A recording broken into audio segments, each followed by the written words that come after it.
আসসালামু আলাইকুম everyone, welcome back to my channel. চলে এসেছি আপনাদের সাথে নতুন ভিডিও শেয়ার করার জন্য। এই তো এখন হচ্ছে দুপুরে খাবার খাওয়ার সময় হয়ে গেছে। আমি ওয়াসিফাকে ঘুম থেকে উঠিয়ে গোসল করিয়ে নিয়েছি এবং এখন আমি একটু ওকে ভাত খাইয়ে দিচ্ছি। দুপুরবেলা খাওয়া দাওয়া করেই আমরা আজকে মার বাসায় চলে যাব। অনেক দিন তো হয়ে গেছে ওয়াসিফা দাদু বাসায় বেড়ালাম, তো ভাবলাম যে আজকে আমরা বাসায় চলে যাব। এই তো ওয়াসিফাকে খাওয়ানোর পর আমি ওকে ঘুম পাড়িয়ে দিয়েছি আর বাসার সবার জন্য দুপুরের খাবারটা রেডি করে নিয়েছি, টেবিলে গুছিয়ে নিয়েছি এবং আম্মুকে ডাক দিয়ে দিয়েছি যে আমরা খাওয়া দাওয়া করে নেব।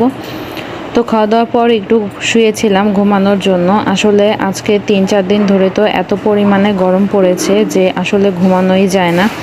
তো যাই হোক, আমি অনেক কষ্টের পর একটু এসি ছেড়েছিলাম, কিন্তু এত পরিমাণে গরম ছিল যে আসলে এসির বাতাসটাও মনে হচ্ছিল যেন গায়ে লাগছিল না।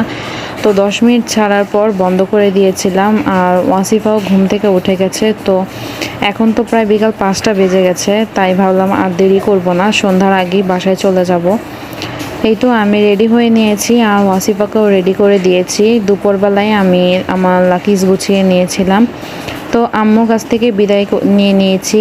আর এই তো এখন আমরা বাসার উদ্দেশ্যে রওনা হয়ে গিয়েছি আর একটি রিক্সা ঠিক করে আমরা উঠে গেলাম, চলে যাচ্ছি বাসার দিকে। তো ওয়াসিফা তো অনেক খুশি, সে তো খুশি অনেক বেশি যে নানু বাসায় যাচ্ছে।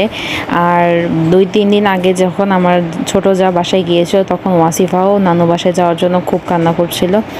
তো আলহামদুলিল্লাহ এই তো আজকে বাসার দিকে রওনা হয়ে গেলাম আর চলে এসেছি বাসায়। রিক্সা থেকে নামতেই দেখলাম যে ওয়াসিফার বড় খালামুনি আসছিল। তো আপু লাকিজ নিয়ে নিয়েছে আর ওয়াসিফা তো সহজে কারো কুলে যেতে চায় না, তো আমি ওয়াসিফাকে নিয়ে বাসায় চলে আসলাম। এই তো আম্মু বাসা থেকে বের হয়ে লাকিজটা এগিয়ে নিচ্ছে আর আমি ওয়াসিফাকে নিয়ে ভিতরে চলে গিয়েছিলাম। তো এখন সন্ধ্যা হয়ে গেছে, ওয়াসিফা কি খাবে খুব বিরক্ত করছিল। তো ওয়াসিফার নানা ভাই ওয়াসিফার জন্য বিস্কিট এনেছিল আর নতুন বক্স একদমই খোলা হয়নি, যেটা ওয়াসিফার জন্য রাখা হয়েছিল। তো ওয়াসিফা দেখে তো অনেক বেশি খুশি হয়েছে। এই তো আমি একটু ভিডিও করে নিয়েছি। তো ভিডিওগুলো কেমন লেগেছে অবশ্যই কমেন্ট করে জানাবেন, চ্যানেলটি অবশ্যই সাবস্ক্রাইব করবেন। আজকের মতো এখানেই বিদায় নিচ্ছি। ভালো থাকবেন, সুস্থ থাকবেন, আল্লাহ হাফেজ।